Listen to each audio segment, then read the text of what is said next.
ఏమండి పద్ధతులు లేకుండా వినాయక్ గారు పద్ధతులు ఉంటే అనుకోవచ్చు. ఇదేదో అడ్డగోలు కేసులు, తప్పుడు కేసులు, ఏదో రకంగా మానసికంగా వేధించాలి, తప్పుడు కేసులు పెట్టాలి, లోపలేద్దామనే నిర్ణయానికి వచ్చాక ఇక అసలు ఒక డిపార్ట్మెంట్ కట్టిందా, రెండు ఇది కాకపోతే రేపు ఇంకో డిపార్ట్మెంట్తో ఇదే కేసు ఇంకోటితో కూడా కట్టిస్తారు, ఇంకో చోట కూడా కట్టిస్తారు. ఇక తప్పు అని చెప్పేవాడు లేడు. పేపర్లు టీవీలు, వాళ్ళ పేపర్లు టీవీలు బాజా కొడతా ఉంటాయి, వీళ్ళకి వంత పాడుతూ ఉంటాయి. ఇది కరెక్ట్ కేసు అంటారు. మామూలుగా ఇంతమందిని పొలం అమ్మిన వాళ్ళు ముద్దాయిగా లేరు. జోగి రమేష్కి పొలం అమ్మింది ఎవరు? పొలం అమ్మిన వాళ్ళు ముద్దాయిలుగా ఉన్నారా? వాళ్ళు ఎందుకు లేరు, ముద్దాయిలుగా రారు అంటే? అయితే సాక్ష్యంగా తీసుకురావాలి, లేదా చంద్రబాబు నాయుడు గారు చుట్టాలన్న అవ్వాలి, రెండింటిలో ఏదో ఒకటి అవ్వాలి. వాళ్ళని బెదిరించి సాక్ష్యంగా అన్నా పెట్టాలి. వీళ్ళని అమ్మిన వాళ్ళు తింటో లేరు, కొనుక్కున్నోళ్ళు లేరు. జోగి రమేష్ ఒక్కడే, జోగి రమేష్ గారి కుటుంబం ఒక్కళ్ళే ముద్దాయిలుగా ఉంటారు, ఆఫీసులో వాళ్ళు ఉంటారు. అంతిమంగా అరెస్టులు చేసి అక్రమంగా తప్పుడు కేసులు కట్టి మీ మానసిక ఆనందం పొందుతారేమో, కానీ అల్టిమేట్గా కోర్టులు ఉన్నాయి. ఖచ్చితంగా కోర్టులో ఫైట్ చేయటం, న్యాయంగా మేము న్యాయాన్ని ఆశ్రయించి, న్యాయస్థానాలను ఆశ్రయించి గెలవటం ఖాయం.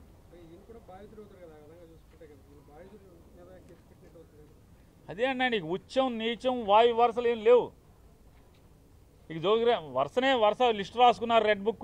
రెడ్ బుక్ రాజ్యాంగం, రెడ్ బుక్లో ఎవడెవడున్నాడో ఆయన్ని మానసికంగా వేధించాలి, కేసులు కట్టి లోపేయాలి, సునకానందం పొందాలి. దీనికి వస్తుంది తప్ప ఏముంది? బాధితులు అవుతాడు. మీరు చెప్పినట్టు జోగి రమేష్ కుటుంబం బాధిత కుటుంబం అవ్వాలి, కానీ వీళ్ళనే నేరాంగం చేసినట్టుగా ముద్దాయిలు చేశారు. సిఐడిలో కేసు కట్టారు, ఇక్కడ కేసు కట్టారు. 2 కేసులు, ఒకే సంఘటనకు 2 కేసులు కట్టారు. ఏం చేసినా సరే నీ మానసిక ఆనందం తాత్కాలికం, వెనక్కి తగ్గేది లేదు.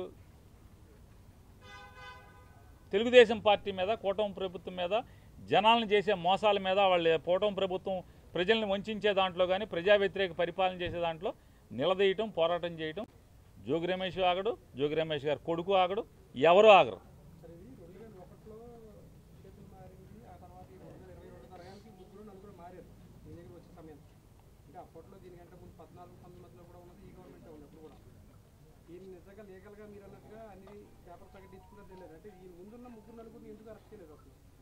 సార్ ఇవే కాదండి, అగ్రిగోల్డ్ ఆస్తులు బోల్డన్నీ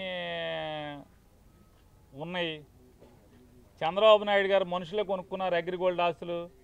చంద్రబాబు నాయుడుతో రోజు పక్కన ఉండేవాళ్ళే కొనుక్కున్నారు. ఎవరిని అరెస్టులు చేయరు.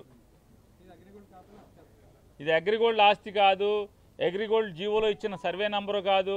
పోనీ గవర్నమెంట్ నిజంగానే ఆ నంబర్ తీసుకుని సర్వే చేస్తే ఈ భూమి అయితే పోనీ మన జోగి రమేష్ గారు వాళ్ళ కుటుంబాన్ని ఏదో వేధించవచ్చు. అది కాదు కదా. ఆ సర్వే నెంబర్ తీసుకొచ్చి ఫీల్డ్ సర్వే చేసినా కూడా ఆ భూమి ఇది కాదు. ఆ భూమి ఎక్కడ ఉంది, ఈ భూమి ఎక్కడ ఉంది. నిజంగానే జోగి రమేష్ గారి కుటుంబం తప్పు చేస్తే ఎవరైనా ఎందుకు వస్తారు? ఎవరైనా జోగి రమేష్ గారు మాత్రం బాధపడేదే ఉంటుంది. ఇక్కడ అక్రమ కేసు కాబట్టి ఎవరైనా సరే, అంటే తండ్రిని ఏమీ చేయలేక పిల్లలను కూడా నువ్వు కక్ష సాధించడానికి కేసులో తప్పుడు కేసులు పెడుతున్నావు అనేది ఇక్కడ సమాజం బాధపడేది ఎవరైనా సరే. అంటే రాజకీయ కక్ష కోసం ఎంతకన్నా బరిదెగించి వెళ్తారు వీళ్ళు. తండ్రిని ఏమీ చేయలేక కొడుకుని అన్యాయంగా అక్రమంగా ఇరికిస్తున్నారని చెప్పని. ఇవాళ పొద్దున్న జోగి రమేష్ గారి భార్య మాట్లాడుతుంది, నీకు పిల్లలు ఉన్నారయ్యా, మనవడు ఉన్నాడు, కొడుకు ఉన్నాడు, ఇవన్నీ ఉసురు పోసుకుంటున్నారని చెప్తుంది ఆవిడే. నిజంగా చేసి ఉంటే మమ్మల్ని లోపల ఏమని చెప్తున్నారు, ఉరేసుకుంటామని చెప్తున్నారు కదా రమేష్ గారు. నిజంగా ఇది తప్పే అయిన కనుక నిరూపిస్తే ఖచ్చితంగా మేము ఉండమని చెప్తున్నాడు ఆయన. ఈ పాపాలకు అంతం లేదు. ఖచ్చితంగా ఈ పాపాలని పటాపంచలు చేసేదానికి అందరం పోరాడతాం.